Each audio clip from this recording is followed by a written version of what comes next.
Hello viewers, আগুনের আবিষ্কার থেকে আধুনিক গ্যাস্ট্রোনমি পর্যন্ত রান্নার ইতিহাস মানব সভ্যতার সাথে ওতপ্রোতভাবে জড়িত। আজ আমরা আলোচনা করব রান্নার উদ্ভাবন এবং রন্ধন পদ্ধতি ও সরঞ্জামের বিবর্তন নিয়ে। রান্না ও খাদ্যাভ্যাসের এক চমকপ্রদ ইতিহাসে ডুব দিয়ে আমরা দেখব কিভাবে আমাদের পূর্বপুরুষেরা রান্না করা শিখল এবং রান্না কিভাবে প্রাগৈতিহাসিক যুগ থেকে বিবর্তিত হয়ে মানুষের জীবনকে আমূল পাল্টে দিল। চলুন তাহলে ভ্রমণ করে আসি রান্নার বিবর্তনের এই অনবদ্য অধ্যায় থেকে।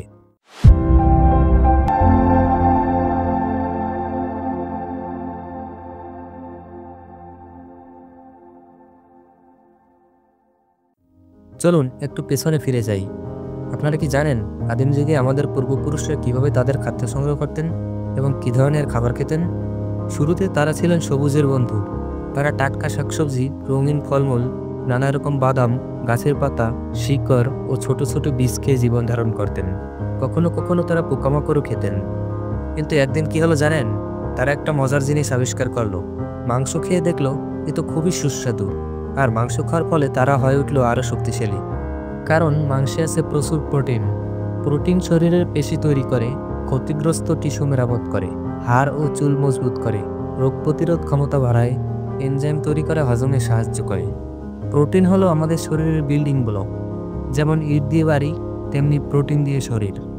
মাংসে আছে ভিটামিন বি12, যা রক্ত উৎপাদন এবং স্নায়ুতন্ত্রের স্বাস্থ্যের জন্য গুরুত্বপূর্ণ। আছে ফ্যাট, যা শক্তির উৎস হিসেবে কাজ করে। এছাড়া আরও আছে নানান পুষ্টিকর উপাদান, যেমন আয়রন, জিঙ্ক, সেলেনিয়াম ইত্যাদি। প্রাথমিক পর্যায়ে আমাদের পূর্বপুরুষরা বড় মাংসাশী প্রাণীদের ফেলে যাওয়া উচ্ছিষ্ট সংগ্রহ করতে শুরু করে। তারা শিকারীদের ফেলে যাওয়া হাড় এবং মাংসের টুকরো খুঁজে বের করে খেত।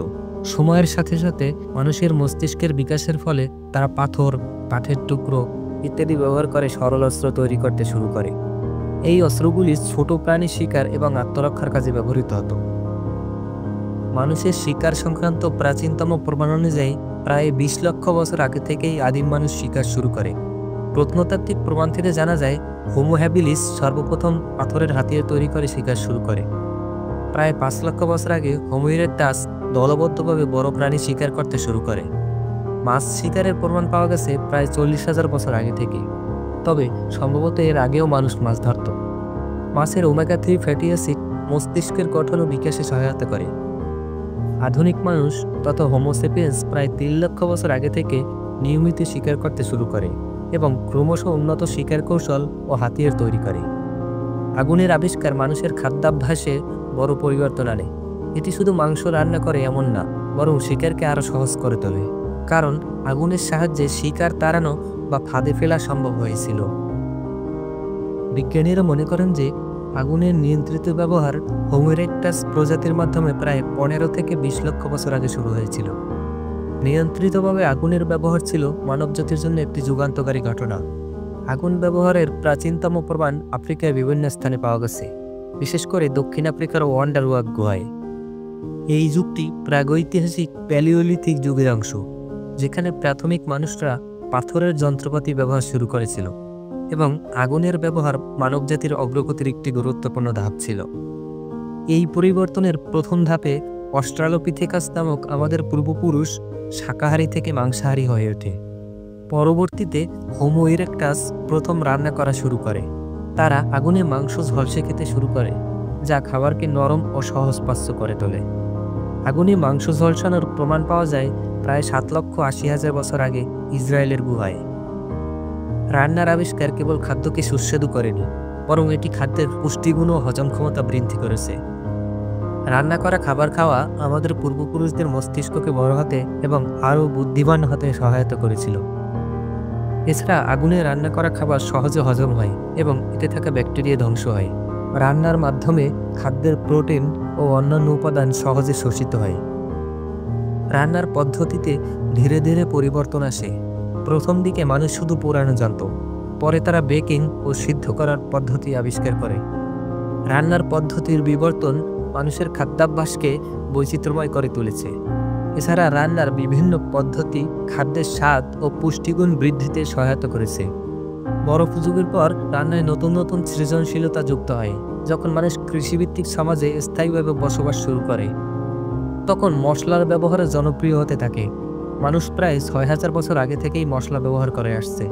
প্রাচীন মিশরে খ্রিস্টপূর্ব ৩,০০০ সালে মমি তৈরিতে দারুচিনি ব্যবহার করা হতো। হরপ্পা সভ্যতায় হলুদ ও আদার প্রচলন ছিল। চীনে খ্রিস্টপূর্ব ৫,০০০ সাল থেকে মশলার ব্যবহারের নথি পাওয়া যায়। আর ভারতীয় উপমহাদেশে আয়ুর্বেদ চিকিৎসায় প্রাচীনকাল থেকেই বিভিন্ন মশলা ব্যবহৃত হয়ে আসছে। মশলা শুধু খাবারের স্বাদ বাড়ানোর জন্যই নয়, খাবার সংরক্ষণ, ধর্মীয় অনুষ্ঠান এবং বাণিজ্যের মূল্যবান পণ্য হিসেবেও ব্যবহৃত হতো, যা মধ্যযুগে বিশ্ব অর্থনীতিতে গুরুত্বপূর্ণ ভূমিকা পালন করেছে। খাবারের স্বাদ বাড়ানোর পাশাপাশি মশলায় বিভিন্ন প্রাকৃতিক যৌগ এবং পুষ্টি উপাদান থাকে, যা আমাদের শরীরের জন্য অনেক উপকারী। এতে থাকে ভিটামিন, খনিজ পদার্থ, অ্যান্টিঅক্সিডেন্ট, ফাইবার এবং বিভিন্ন ধরনের প্রয়োজনীয় তেল, যা স্বাদ ও গন্ধ প্রদান করে। এগুলো হজমে সহায়ক, রোগ প্রতিরোধ ক্ষমতা বৃদ্ধি, রক্ত সঞ্চালন বৃদ্ধি, প্রদাহ কমাতে এবং জীবাণুনাশক হিসেবে কাজ করে। জিরা, ধনে, হলুদ, আদা ও রসুনের মতো মশলা বিভিন্ন স্বাস্থ্য সমস্যায় উপকারী, যেমন গ্যাস, আর্থ্রাইটিস এবং সংক্রমণ প্রতিরোধে সাহায্য করে। রান্নায় তেল ব্যবহারের ইতিহাস হাজার হাজার বছরের পুরনো এবং মানব সভ্যতার বিকাশের সাথে অঙ্গাঙ্গিভাবে জড়িত। প্রাচীন মেসোপটেমিয়া ও মিশরে খ্রিস্টপূর্ব ৪,০০০ সালে জলপাই তেলের ব্যবহারের প্রমাণ পাওয়া যায়, যা রান্না, সৌন্দর্য চর্চা এবং আলোকসজ্জায় ব্যবহৃত হতো। ভারতে তিল, সরিষা এবং নারকেল তেল প্রাচীনকাল থেকেই রান্না ও চিকিৎসার জন্য ব্যবহৃত হয়ে আসছে। চীনেও তিলের তেল প্রাচীনকালে জনপ্রিয় ছিল। মধ্যযুগে জলপাই তেল এবং প্রাণীজ তেল ইউরোপ ও মধ্যপ্রাচ্যে রান্নার পাশাপাশি ধর্মীয় আচারেও ব্যবহৃত হতো। শিল্প বিপ্লবের সময়ে উদ্ভিজ্জ তেলের উৎপাদন এবং পেট্রোলিয়াম তেলের আবিষ্কার তেলের ব্যবহারকে বৈচিত্র্যময় করে তোলে। আধুনিক যুগে রান্নার তেল বিশ্বজুড়ে একটি অপরিহার্য উপাদান হয়ে উঠেছে। রান্নার তেল সঠিকভাবে ব্যবহৃত হলে শরীরের জন্য পুষ্টিকর, কারণ এটি ওমেগা-3 ফ্যাটি অ্যাসিড ও ভিটামিন ই সমৃদ্ধ, যা হৃদযন্ত্র, ত্বক ও মস্তিষ্কের জন্য উপকারী।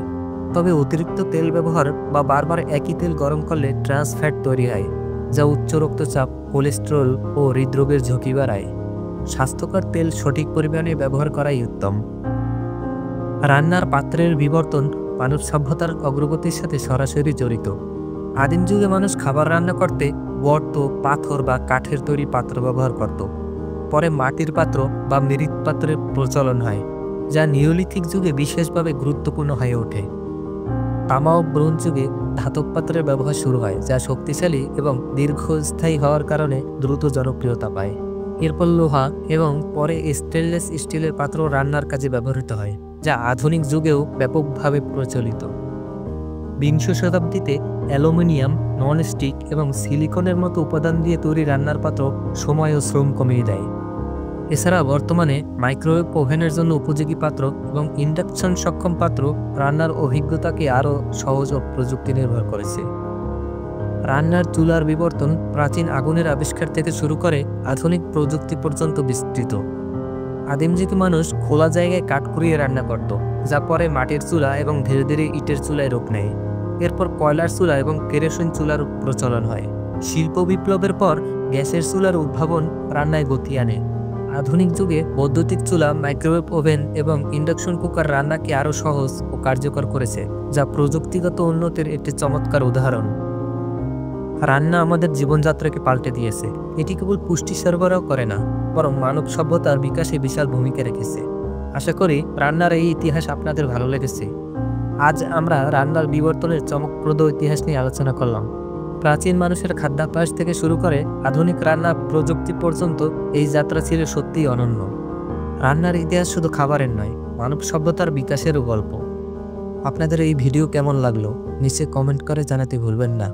আর যদি ভিডিওটি ভালো লেগে থাকে তাহলে লাইক করুন, শেয়ার করুন এবং আমাদের চ্যানেলটি সাবস্ক্রাইব করতে ভুলবেন না। নতুন নতুন ভিডিওর আপডেট পেতে পাশের বেল আইকন ক্লিক করুন। আজকের মতো এখানেই শেষ করছি। আমাদের সঙ্গে থাকার জন্য ধন্যবাদ। আবার ফিরে আসবো নতুন আরেকটি আকর্ষণীয় বিষয়ের ভিডিও নিয়ে।